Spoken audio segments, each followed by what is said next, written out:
பணத்துக்கு நான் ஏற்பாடு பண்றேன்னு சொன்னேன். எப்படி? அத பாரு,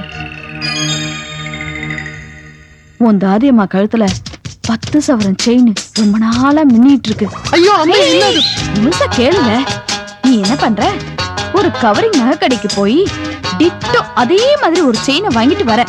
நைட்டோட நைட்டா பித்தளை செயினை உன் தாதியம்மா கழுத்துல போட்டு தங்க செயினை அபேஸ் பண்றோம். உன் college fees ready. Okay okay, double okay.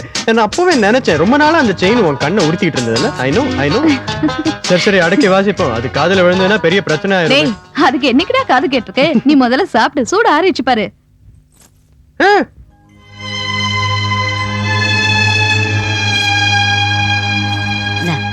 இது வித்து காலேஜ் ஃபீஸ் கட்டிக்கோ. பெரிய படிப்பெல்லாம் படிச்சு முடிச்சு இந்த தாதிமாவே மறந்துடாதரா.